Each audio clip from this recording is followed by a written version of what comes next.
Welcome to With Gerry, and tonight I have a fabulous, well, she's fabulous. I can't say more than that. She's a local celebrity. I think she travels out of Barrie, I'm not sure, but my guest tonight is a fabulous and wonderful Justine D'as. Hi, Gerry. How are you? I'm excellent, thank you. Thank you so much for having me. Look at you. Thank you. First time I saw you was last summer at the opening of Lakeside Upper Deck when it was opening up and you were performing there. I think you were the lead, the hostess. I was one of this. It was myself and Carmen Del Rey who were the head entertainers there. So it was a lot of fun when it first started. We have so many questions for you this evening, and I don't want it to be a Q&A. Oh, absolutely. So how long have you been in drag? I've been doing drag now for 3 years. It'll be 3 years this year. And I've been performing for almost 2. Wow. And I'm going to just admire you. Oh, well, you can admire away. Love the look. Thank you. Before we went in there, we had talked a little bit about drag queen versus female impersonators. Yes. But you're a drag queen you chose to be a drag queen as opposed to a female impersonator? Or? Well, it's not so much a choice. I think most drag queens decide to become a drag queen, so they get a persona and they work on that persona. But then some queens are like really good, or they have that kind of like that je ne sais quoi that they need to have to imitate a professional. So like, as I said, like some queens do Liza, some queens do Tina, some queens do Cher. You know what I mean? It all depends on what your aesthetic is and how you can paint your face. Makeup does wonders, really. If you know how to like shape your face and contour your face, then you could really impersonate anybody. But it's not just the makeup, it's the body language. It's actually getting that person's personality and quirks and idiosyncrasies down in order to really nail and bring that character home. Like how they hold their hands or how they cross their legs. Exactly. Or whatever. And so you chose drag queen. Yes. But you have different looks. I do have different looks, yes. Now, I wouldn't say that I couldn't do female impersonation. I'm just not there yet in my aesthetic or with my skill set yet. It does take a lot of practice. I'm still working on, making Justine have her look. So Justine is the persona that you have chosen for yourself, Justine D'as. Yes. I always said it's sort of like it's got sort of like a Latin flair to it. Yes. And then you accessorize yourself differently. Where would you find these over-the-top rings? So it all depends. Like, you can get them from different places. I don't want to name drop here, but these wonderful rings come from a supplier in the United States. This comes from a supplier here in Canada. Actually, it's a jewelry company that's out of Calgary. Wow. Yeah. So diamonds are a girl's best friend. They are, yes, they are. And you use different wigs. So, but in all of this, you're still Justine. Whether the wig is the one you have today, which I must say is quite nice. Thank you. And but you have other wigs because we have pictures. I don't know when we're going to show them throughout the show of a different look that you have. But you're always Justine. Yes, yes. And you choose to lip sync. Yes, I do. Yeah.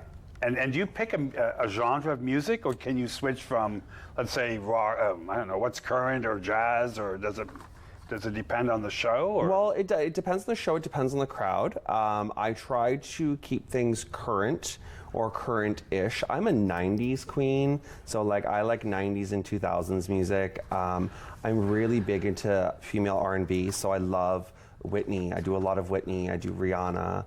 I love Beyonce. I do a lot of her ballady kind of stuff. I'm not a crazy dancer or anything like that, so I'm not going to be busting out any moves like Beyonce, but I do like to do a lot of her ballady stuff. Just anything that really can get the crowd going. I love Donna Summer. I do some Donna Summer. So again, it just really depends on the crowd and what you're going for. Wow. And do you bring your own music, or does wherever you're performing do they ask you what music you want, or do you have your own music that you bring? No, usually we prepare our own music. So we, my husband is my PA. He does all of my music for me. So he just uploads everything onto a file onto a USB, and then we bring that to the DJ or whoever is taking care of the music that night, and tell them the set list, and away we go. Wow. So drag is we've talked about it. It's a talent. Yes. It's a craft that you develop. Yes.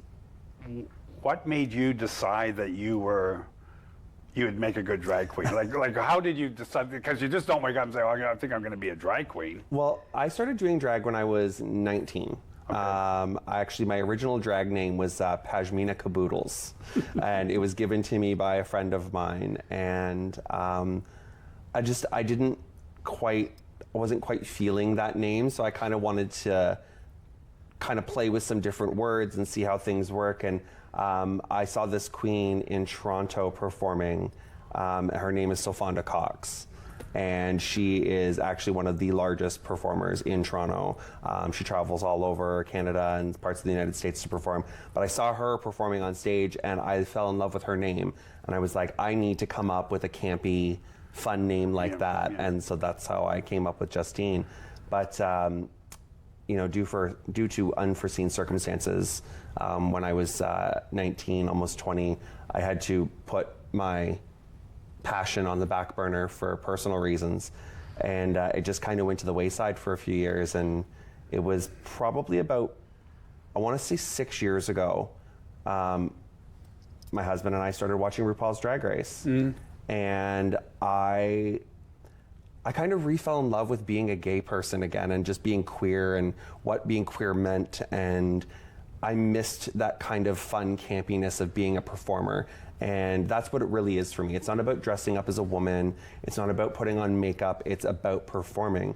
So I decided one day, one year for Halloween, I was gonna go out and drag. And so I had a friend paint me, and I looked amazing, and everyone was blown away. And I said to my husband, I was like, you know what, I really like this, and I really miss this, and I would like to continue to do it. And if you're okay, I would. And he was just like 100%. He's like, whatever makes you happy. And we just kind of went from there. And fast forward 3 years, and I'm sitting here right now talking to you. You mentioned RuPaul's Drag Race. Yes. That has brought drag into the mainstream. Yes, it has. Which, like, no other performer has ever brought it into the mainstream. Like, I go back a few years when Craig Russell was doing female impersonations like Carol Channing and Judy Garland, or Divine. Yes, Divine. Divine. Yeah. I saw her many years ago in Fargo. Yes. She was performing there in Fargo, North Dakota, and a couple of us were staying at the same cheesy hotel downtown, not because it was cheesy, but it was the only one. Yeah. And she came out of her room, and she had a house coat on, but no makeup, and kind of bald. And she looked at us, she said, "Oh, give a girl a break." Yeah. She went to the washroom. Yeah, that sounds like Divine. Drag Race has done so many wonderful things for the drag community. It has brought drag into the mainstream. It has opened up people's views on what drag actually is. But there is so much more to drag than just Drag Race.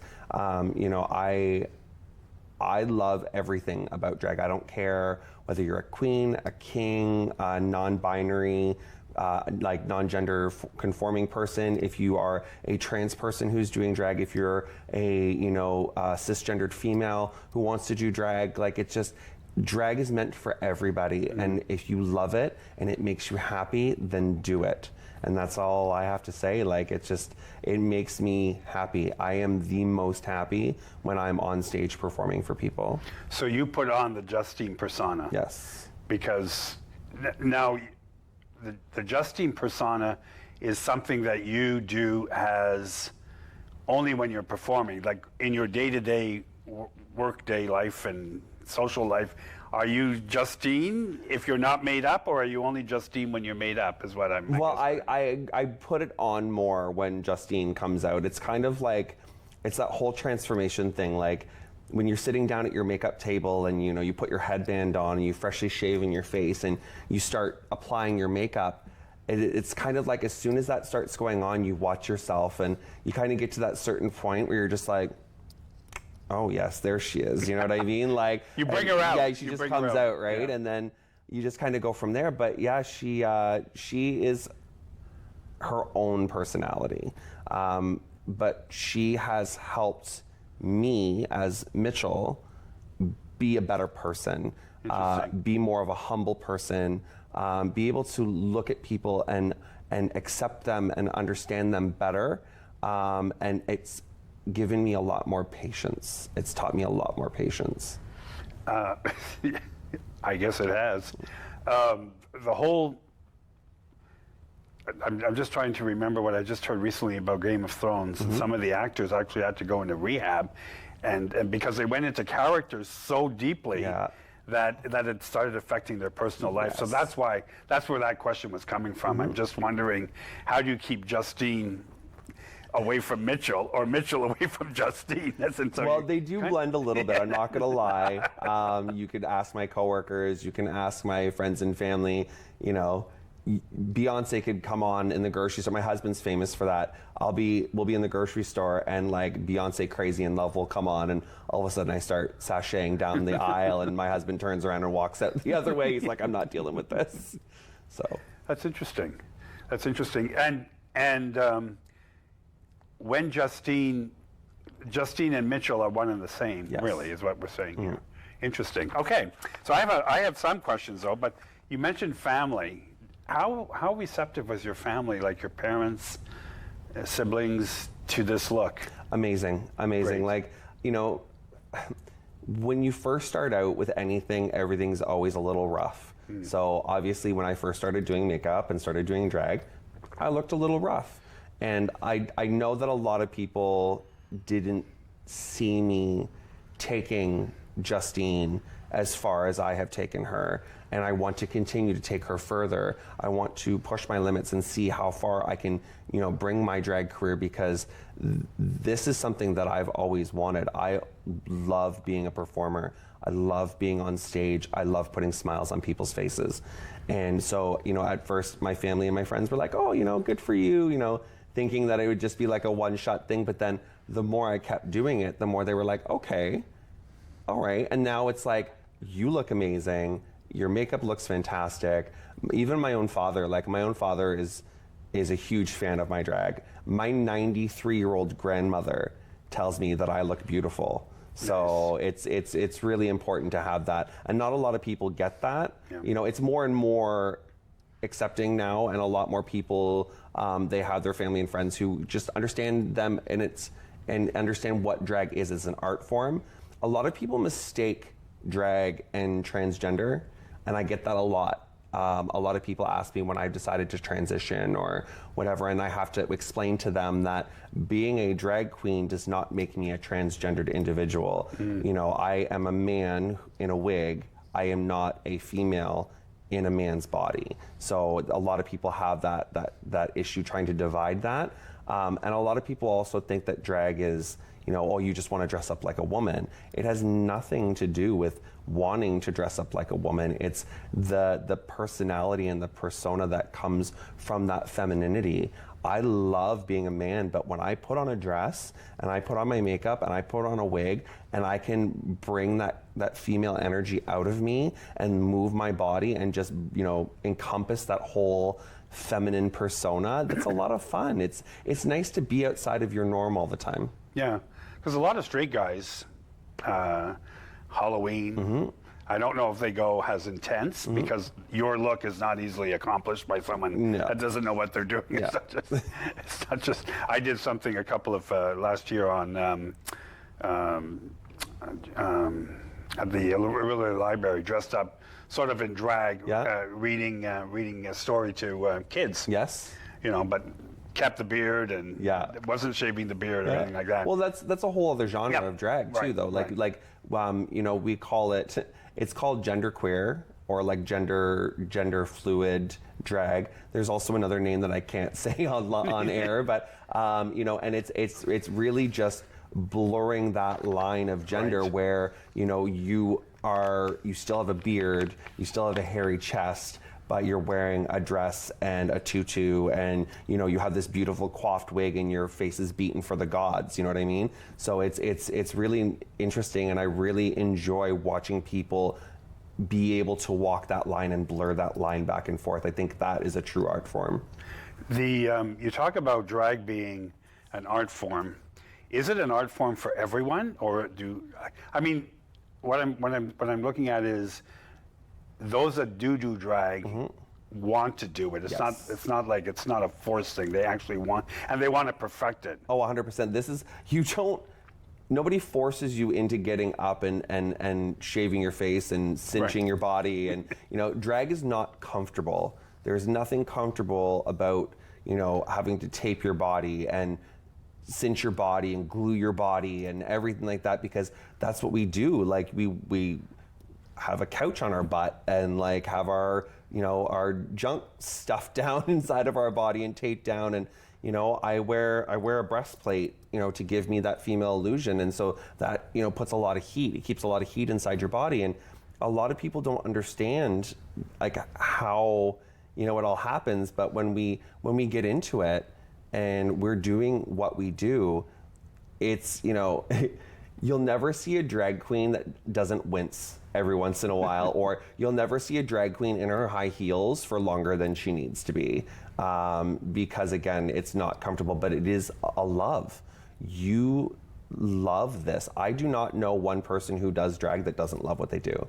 And my dad always told me, he says, whatever you do, he's like, just make sure you love it and you're happy. As soon as it doesn't become fun anymore and you're not happy, you need to stop.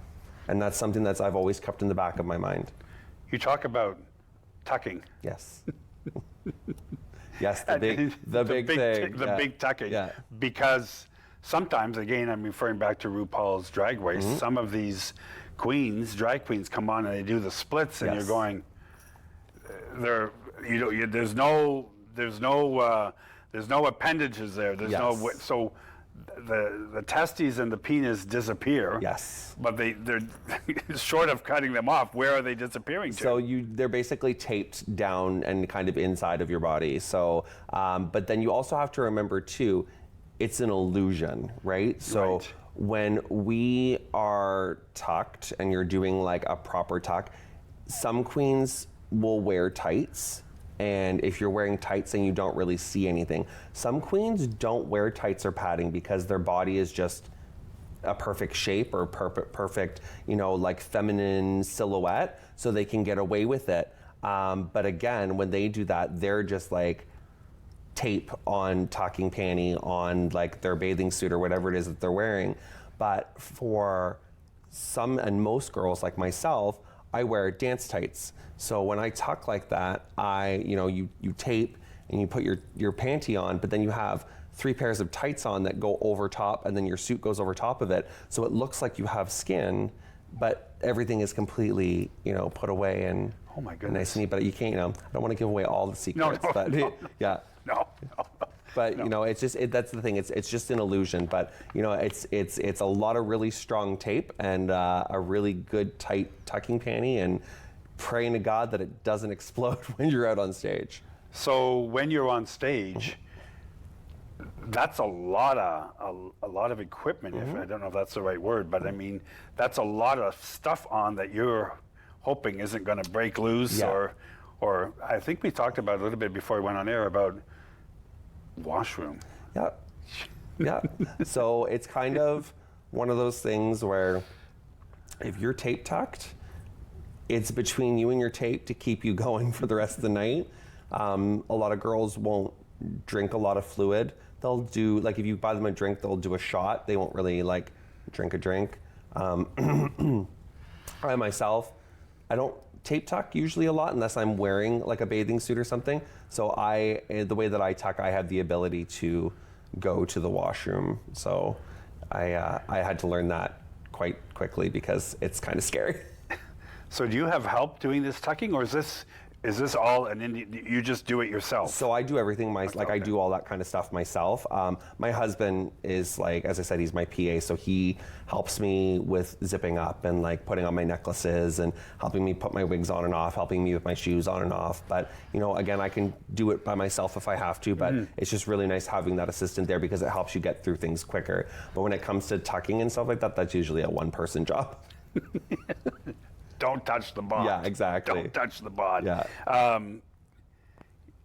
You talked about drag queens, drag kings.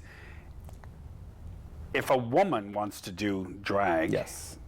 is it a given that they have to go drag king, or can a woman be a drag queen? A woman can be a drag queen, yes. Okay. So in our community, it doesn't matter if you are a cisgendered woman or if you are a trans woman.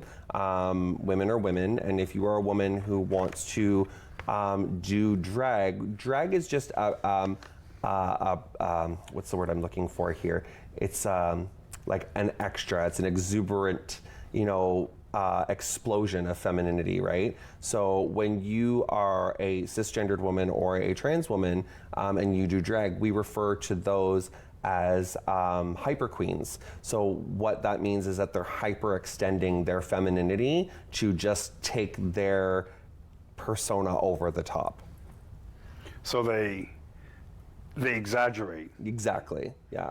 And is that a good thing, or is that? It's a wonderful thing. Okay. You know, some people have their own issues. That's their personal issues. What I'm saying today here on the show isn't finite for everybody. Right. Right. I'm talking about myself. I'm not talking about every single person in drag. But some people do have an issue with women doing drag because, especially, when you're in a competition, doing female illusion, when you are a female doing female illusion, you kind of already have that upper hand, right? But for myself, I just think it's an extra push. You know what I mean? Like if that's going to be the case, then, why not push myself that extra bit to make sure that I am over the top and I can just make myself look that much better, you know what I mean? So, but again, not everybody's cup of tea, not everybody's, ideology of what drag is, but I think it's absolutely fantastic. And I think everybody, whether you're young, old, male, female, dog, cat, whatever, if you want to do drag, it's great. Many years ago, Phil Donahue did a show on the Phil Donahue show. He did three gentlemen. One was a car mechanic, one was a school teacher, one did Diana Ross, one was somebody else, but one did Marilyn Monroe. And so what he did on the show is he went into their place of business, so this mechanic, greasy, and then they came on the show, and the Marilyn Monroe sang Happy Birthday, Mr. President. And when they sang, and you looked at it, his mic just dropped because she became so real. I mean, she looked like Marilyn Monroe, and she had the wig and that white dress that she did over the subway thing. Yeah. Which leads to my next question is, would a straight guy do drag? So there are straight men who do drag. There's actually a queen that I follow from Germany, and her name is Sheila Wolf. And she is a straight married man who does this amazing female illusion, and her persona and her character is phenomenal, but she's a married man. And there are lots of other married or straight men that do drag. It's not as common, but it does happen. Do you think drag queen, we talked about it, you mentioned a bit about being campy, sometimes over the top, but that's kind of expected, is it not? To be a little campy? Absolutely. So like when this is a big personality, you know what I mean? It's literally big shoes to fill, you know what I mean?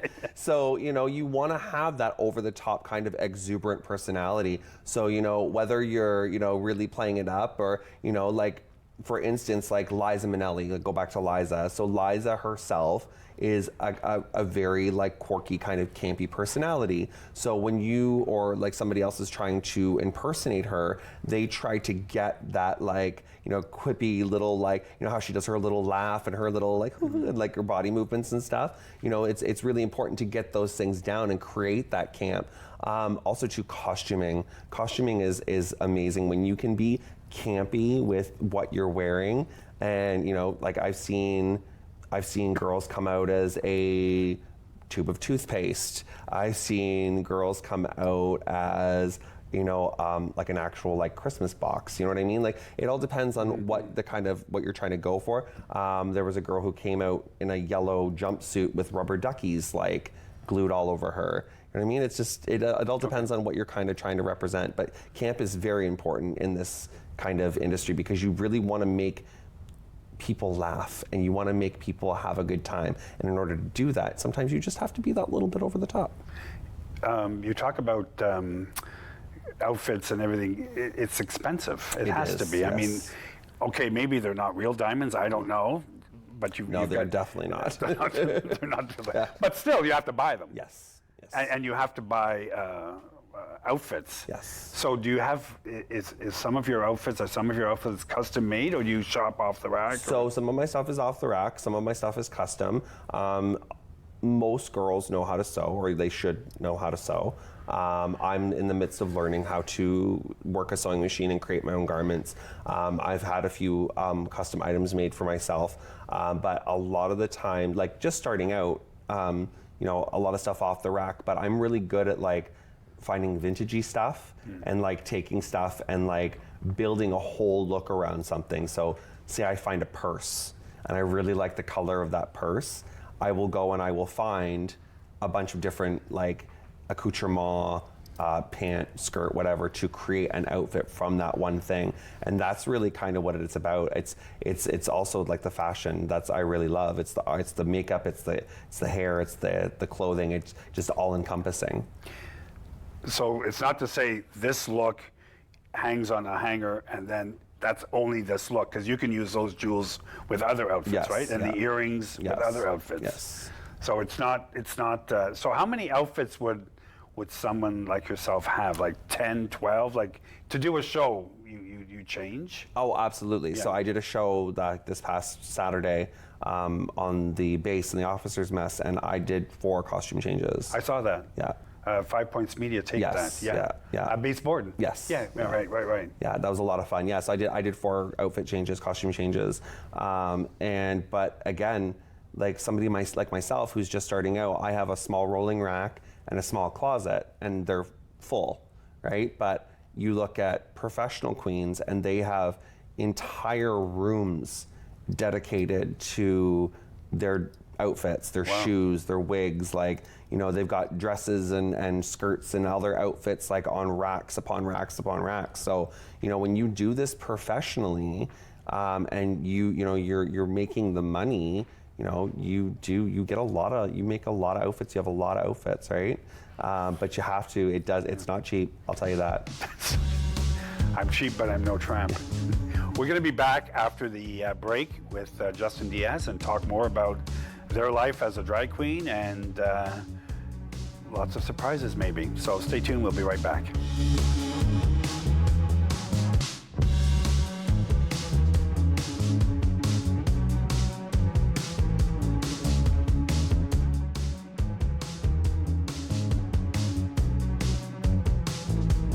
We're back with Justine D'as, who is a drag queen performer here in Barrie, but has known to go elsewhere. I haven't gone too far. You have gone elsewhere. I've been in Toronto a couple times. I was very fortunate to be a guest performer with Kings and Classics, which is a group of non-gender conforming, trans, non-binary gender performers, and they're based out of the city. Wonderful group of human beings. I was very honored to grace the stage with them. And then I just recently did an open stage at Woody's. It's they're trying to like bring out new talent, so they're trying to get people's faces seen. So I went down there and shook my padded booty so people could see what I'm all about. Did they know you were coming, or you just showed up? Actually, one of the hosts, Baby Bell, I performed with her last year at Pride, and she actually invited me to come. She was like, hey, we're doing this open stage. I think you should come. I think you'd have a lot of fun. So I was like, yeah, sure, let's do that. So, and they do those once a month, so I'm gonna probably go back and do that couple more. So I know you have a day job. Mm-hmm. Is this something that you see yourself doing? Like, I would say that you're a professional drag queen. I'm not trying to flatter you. I just think you must be a professional drag. You don't look like this for nothing. And we talked a little bit about the jewels and the expense. Is there a time in your life where you might think that you could do this as a full-time job? Honestly, like it all depends. I love what I do for my career. Okay. Like I'm a hairstylist by trade, and I love my job. I love my clients. I don't ever want to stop doing what I do. Right. But I really enjoy performing. If I could have my day job and then like perform like Friday and Saturday nights and then like little gigs here and there, I'm totally okay with that. I'm older, so I'm a little bit more settled and established. I own a home, I own my own business, so it's kind of nice just being able to do this as, I don't want to say a part-time gig, but like just having that as something on top of what I do. If I can make money doing what I do, even better. Right now I do a lot of volunteering. I donate my time to special events, to local public charities and things like that, doing drag queen story reads and things like that. I came to the Gilbert Center and did a story read at the Gilbert Center. That's right. Yeah, that was a lot of fun. Did a lot of stuff with Barrie Pride. Did a story read at the Barrie Public Library. It's little things like that. It's for me, being where I am and having my status, I guess. I want to be able to give back to my community, and that's why I pride myself on being a Barrie queen, because I want to do stuff for Barrie. So I would, if I could be, bigger than that, then that's great. But that's where I'm shooting for. New York. Yeah. Here I come. Drag has been associated with being gay, or being gay, and all that comes with.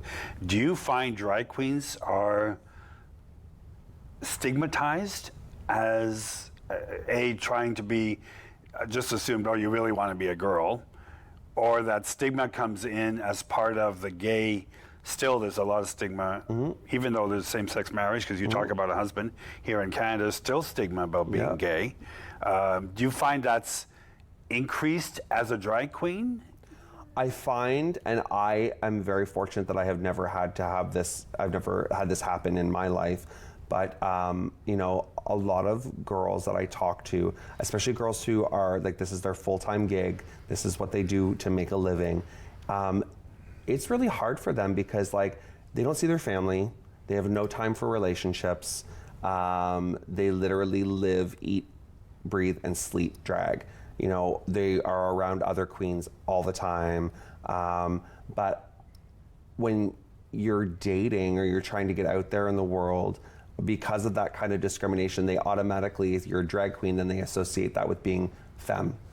And a lot of guys don't want to be with a femme guy, no fats, no femmes, no Asians kind of thing. Right. You know what I mean? And that's the kind of stigma that is still in the gay community or in the queer community, and it really needs to stop. Like we need to remember that we are a community as a whole, and the only way that we work is by working together. And us constantly battling each other all the time and saying, oh, you're not good enough because you're this, or you're not good enough because you're that, is really just defeating what we are all working towards.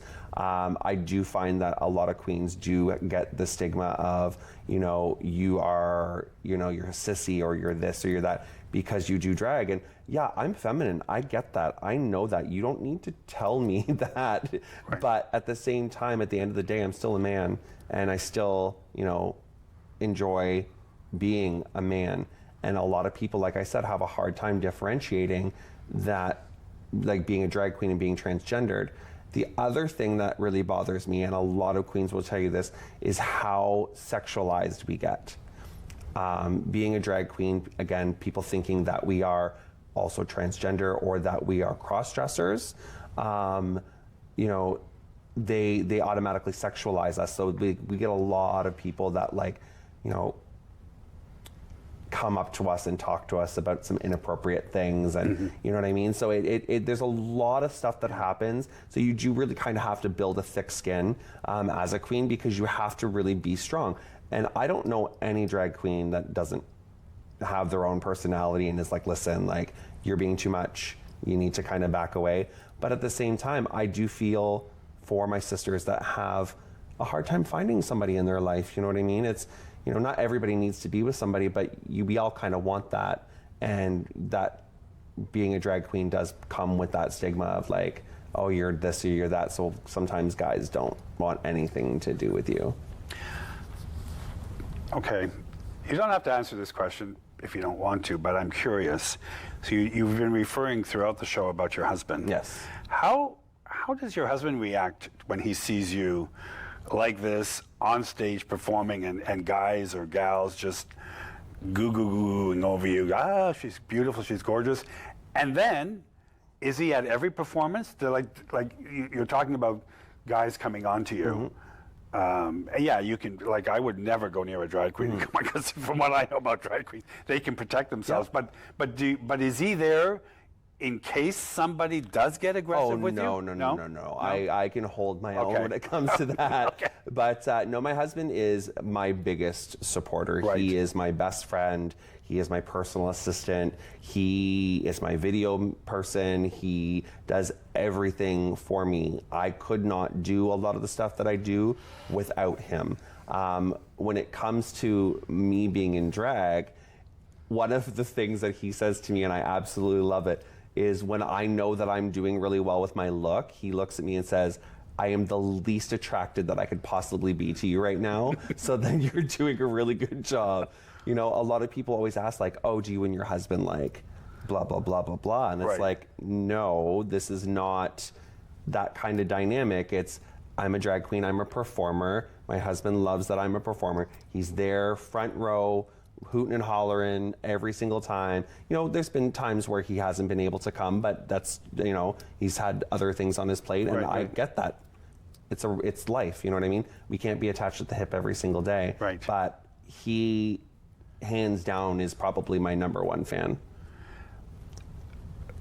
Yeah, because that would be a question somebody would ask. So you, like, you're a man. Yeah. He's a man. Yes. You're men that are in love. Yes. So it's not that he's in love with this. He's Yes. in love with this, but has a performance, a drag performance. Exactly. Not has a. Yes, exactly. And him and I, we love drag. Like, everything to do with drag. We love all the old, like, classic kind of, like, campy drag movies and queer movies, and, you know, we get a lot of inspiration from that. So I find that, you know, we'll go through and we'll sit together and he's like, oh, you should do this, or, you know, you should, you know, create a look like that, or maybe you should, you know what I mean? He really helps feed the fire to this, you know, craziness that is Justine. It's interesting because over the years in Hollywood, even I think of movies like Mrs. Doubtfire, Yeah. Robin Williams. Yes. I mean, that was amazing. Amazing. But that's not. He wasn't a drag queen. He was a female impersonator. Well, What was he? He wasn't a female impersonator. He was impersonating a female, Okay. because that's a whole different thing. Okay. But Oh, like, interesting. you know, you look at some of the Hollywood movies that portray drag queens. Like, one of the classics that a lot of us know is Tu Wong Fu, okay, with Wesley Snipes, Patrick Swayze, and John Leguizamo. So. Right. Again, an amazing movie. It really kind of brought drag out more, I guess, into the forefront. RuPaul happens to be in that movie as well, a little cameo. But in that movie, they stayed in drag the entire time. Like, they literally were in drag the whole movie. And I don't really know if it was because of where they were in the situation in the movie, but that's not what a drag queen is. A drag queen doesn't live every single day This isn't your look This every day. isn't my look every day. You'll see me down the street, and I've got longer hair, and I wear a toque, and I have a beard, and I wear a hoodie and jeans. I know. It's you've seen me at a drag many times, so it's a little bit different. I know. The first time I met you, the first time I met you was at the Gilbert Center, and you were introduced, and they said, "No, this is Justine." I went, can't be. Yeah. No, that can't be. Yeah. Yeah. No, I really enjoy my transformation, Right. and people are blown away sometimes. Yeah. But yeah, like Hollywood and movies have really helped bring more, Right. I guess, more of a positive look to what drag is. But sometimes it's not quite as positive as we need it to be. It's usually upbeat. Drag is not drag is not a drag. No, it is not. It is not. And if it is a drag, then you shouldn't be doing it. I remember another movie that was quite famous, La Cage aux Folles. La Cage aux Folles, Again, yes. with Robin Williams and. Well, La Cage aux Folles was the original, and then they did the Birdcage. Oh, the Birdcage, yes, right? Yeah. The Birdcage. Yes, yeah. So La Cage aux Folles, or the Birdcage, was like as kind of like part, or like, what's the word I'm looking for? They use kind of reference from La Cage aux Folles from that. Because when Birdcage came out, that was in, I'm trying to think, maybe the 70s? Well, La Cage aux Folles came out in the 70s. Okay, so Birdcage even came out in before the that? 90s. Okay, yeah, La Cage aux Folles, came Yeah. out in the, Yes. because I remember I was in Winnipeg at the time, and it was like, it was like a gay movie. Yes, yes, it was. But Birdcage with Robin Williams, with the wig Yeah. I mean, he could really, he really did carry it off. Oh, well, Nathan Lane. Nathan Lane, Yeah, that's Nathan it. Lane Yeah. makes that movie. That character that he plays, like Nathan Lane himself is a very like upbeat, campy person, but for him to make that character was even better. Hank Azaria playing Agador Spartacus. Oh, yeah. Like, come on. The like, maid, yes, the maid, yes. yeah. It was really, really, really well done. It's probably one of my favorite, like, I guess, like queer films. It has hit mainstream. My point is, in all of this, is Justine, drag has been around. Yes. It's not a new phenomenon. Yes, drag has been around since forever. But in Barrie, it's not been around that long. No, I it's mean, not. in the public sphere, Yeah. it hasn't been around. This is relatively new to Barrie. Well, so there were other queens here before, queens that I knew that had left or have now left. The one queen that is back now, Enya Dreams, she is a wonderful, wonderful performer. Her and I are going to be doing a show together next weekend. And she's the one who kind of helped me get my start, helped me like properly figure out how to paint my face right and things like that. But her and a couple other girls, they were kind of doing some stuff in Barrie, and then they kind of went their separate ways, and then there was nothing. We used to have C'est La Vie, and C'est La Vie was a great little bar, and it moved locations. There was one on Dunlop and then on Essa. Yeah, it moved around a few times, and then unfortunately they closed. Mm-hmm. But that's kind of where that kind of scene was happening, but then it was gone, and then we had nothing for years. So when I started performing, I wanted to bring drag back to Barrie, and I think because Barrie's become more of a bedroom community, and there's a lot more commuters and people from the city who have now moved to Barrie, they kind of miss that, Toronto twist. You know what I mean? That Toronto kind of flair. And a lot of people still go back to the city for their entertainment. And why do that when we can have that here? It's just finding the appropriate venues and Right. finding, a good solid place to call, home kind of thing, right?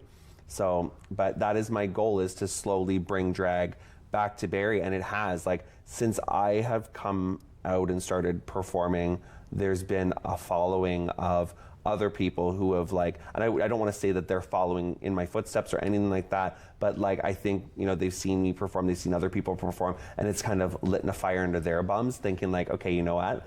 I want to do this. I think I'm going to like this. Right. And, there are some pretty good performers that are coming up. I'm really, really excited to see what's going to happen in the next couple of years with the drag community here in Barrie.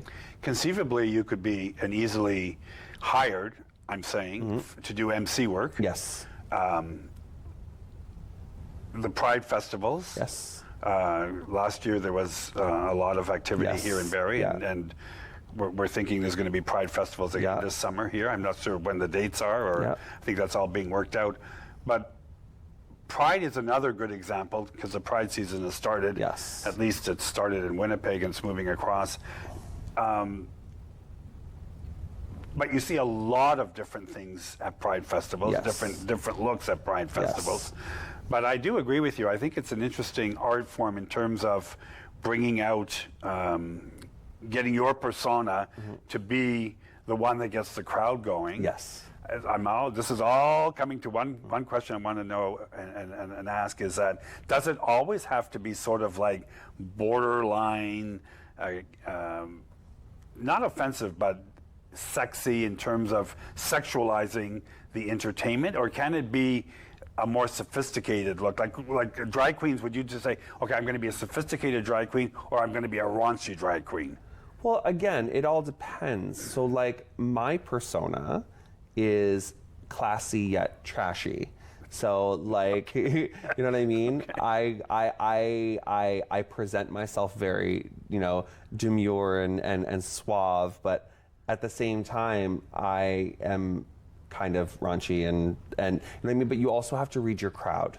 Okay. That's the biggest thing. Okay, good. Yeah, so, good like, point. if I'm doing a Pride event where I'm in the public and there's children and there's elderly people and things like that, I'm not swearing, I'm not being inappropriate, I'm not, you make innuendo, but you're not making direct reference. Okay. But like if we're in a bar and everyone's drinking, I'm pulling out the C words and slapping people in the bum and doing all that kind of raunchy stuff to really get the crowd going and really get, but again, everything in an appropriate square.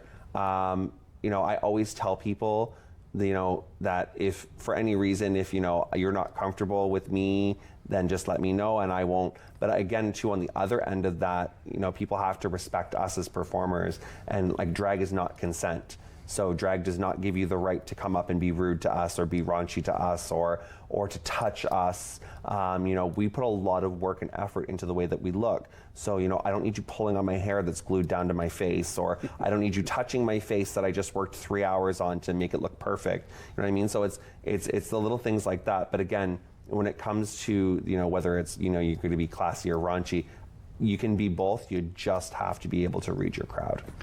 Most people, would you say, appreciate the work that goes in? Do you think most, because this is why I wanted you to come on the show, to be able to, and because we're into the Pride season as well, so that people would know that this is not an easy, no. It's not like you go in and you just drop it on. There's a lot of work, and I appreciate that, because it's important for people to know that this is a work of art. I mean, you've created a moving piece of art, which is really interesting, and yes. I'm totally impressed, because I've seen you a few times, but over the years you just think, oh, it's a drag queen, drag queens, but then this is not something that just happens. No, it's a work, and you said earlier on in the show, you're perfecting it. What more do you need to do? I mean, I'm looking at you thinking, she's pretty perfect. Well, the thing is like everything is always constantly fine-tuning, whether it's your art, it's your job, it's your home, it's your car, it's whatever. We're always trying to improve everything a little bit more all the time. If you feel that everything is good and you've perfected it and you're the best at what you've done and blah, blah, blah, then maybe that you need to move on and find something else that you can start doing. You know what I mean? I like something that allows you to continue to grow. I like something that allows you to not be stagnant all the time. So there's always something new to learn. There's always a new technique, a way to do your makeup, a way to glue your eyelashes on, a way to stop. You know what I mean? There's always something more that you can learn, and that's another passion of mine, especially in this industry. We talked a little bit about stigma, and I just want to go back to that. Do you feel, as Justine, you have a stronger voice to speak on behalf of the gay community here in Barrie and Simcoe? Has Justine, or as you referred to Mitchell, would Justine be more apt to be that spokesperson, if I can say it that way, as opposed to Mitchell? Would Mitchell be just as outspoken? Mitchell's very outspoken. Okay. I'll tell you that right now. Mitchell doesn't take, like, personally don't take any baloney from anybody. But when you don this persona, when you create this persona and you become your character, it's like being a superhero. You know what I mean? One of the major reasons why I love doing drag is because drag queens are the keepers of our history. They are the voice in our community. They are the ones, like, you know, this year especially is a very big year for us because it's the 50th anniversary of homosexuality being decriminalized. It's also the 50th anniversary of Stonewall, which is the reason why we have Pride. You know, our first Pride parade was a riot, and it was drag queens and trans women throwing bricks at police officers in protest of gay men being arrested. In Manhattan. In Manhattan, yeah. Right. So, you know what I mean? It's super important as a drag queen in our community to keep that voice going. So I almost feel like a superhero when I put on this costume. You know what I mean? So I do feel a little bit more confident. I do feel that I have a stronger platform to stand on, and I do feel that my voice is heard a lot better when I am Justine. Last summer, when Lakeside Upper Deck opened, a lot of media attention, which so many of us thought, really? Yes. This is 2018. Yes. Give us a break. Yes. And media came up from Toronto. Yes, they did. They did. And you were there. I had to deal with all the media relations for that. What happened? And I don't want to rehash it, but you're talking about being outspoken, but there were some that were outspoken about it, but it just seemed to have gotten out of hand. So it was literally just a complete ruse that somebody tried to do. They said the person that created this whole thing said that they did it to get attention for the bar, but it was really negative attention, and it was attention that we didn't want. But the one positive thing that came out of that whole situation is it really showed me how strong our community is, not just our LGBT community, but the plus portion, our allies that stood up with us against this hatred and against this negativity. But then it just turned out to be a complete hoo-ha. And I just, that was just ridiculous. It did, because it kind of put Barrie, because I know some friends of mine in Toronto kept saying, what's going on in Barrie? Like, we thought Barrie was a little bit more current, more updated, and it looked like something from the 60s or 70s. And because of our close proximity here in Barrie to Toronto, and Barrie's a great city. Oh, it's a wonderful great city. location. Yeah.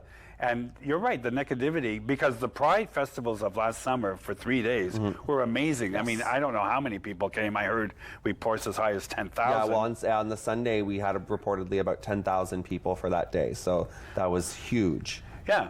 And it showed that Barrie can host Pride festivities. And this summer, I'm hearing, maybe you could, that there's a rainbow sidewalk going in? Yes, yeah, I'm very, very excited. And I love the fact that it's being fundraised. So the money that's coming for that sidewalk is being fundraised. I think $7,000. $7,000, and then the money that was going to be allotted by the city is now going to other charities or other bullying facets. And other LGBTQ organizations can apply for some of that funding too. I think that's a wonderful, wonderful thing that's happening. Yeah. So Caduce, the city council, and I think it was a city council of McCann, McCann, that went and fundraised for that. But the fact is, like, I was in Charlottetown 2 summers ago, and they had a rainbow sidewalk. And I'm walking along, and I stopped, and I looked down, and I thought, downtown Charlottetown has a rainbow sidewalk, and I'm thinking, wow. Yeah, it's and it's permanent. It's a permanent sidewalk. It's interesting now. I love to see how progressive Barrie is becoming, but with that being said, as progressive as Barrie is becoming, it's still very conservative. And I don't mean that in a political standpoint. I am talking about a personal, there's still a lot of negative hatred. There's still a lot of misinformation. There's still a lot of misknowledge that's going back and forth to people that I do not like. It really needs to stop. And it's not just with the LGBTQ community, it's with the immigrants, it's with, unwed mothers, it's with, the safe injection sites. It's like people just find something that they can just latch onto and just go for it. Yeah, well, the safe injection site, it's coming, I think. It's coming. At least the city council has going to ratify it next week. I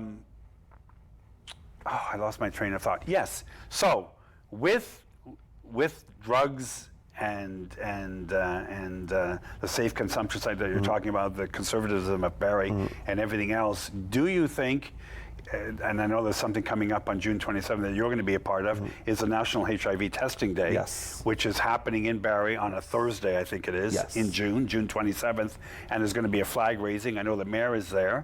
And getting people to normalize getting tested for HIV, because it's HIV is among all of us. It's everybody. It's everybody. It's not just a gay disease, and it's still labeled as a gay disease, and it's still. It really bothers me that people still look at it that way.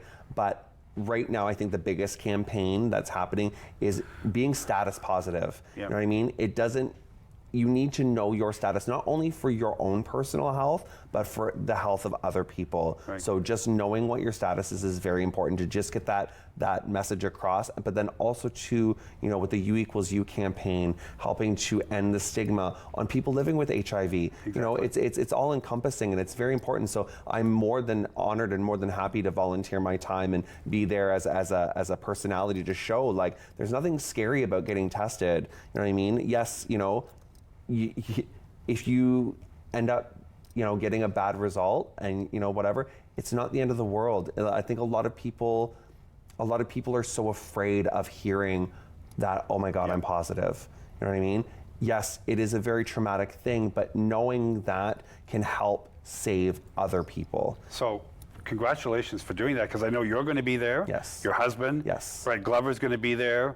And there's a few other personalities I think are coming. Doug Downey's office is coming. The mayor's going to be there. We're not sure if the mayor's getting tested, but there's going to be a few people.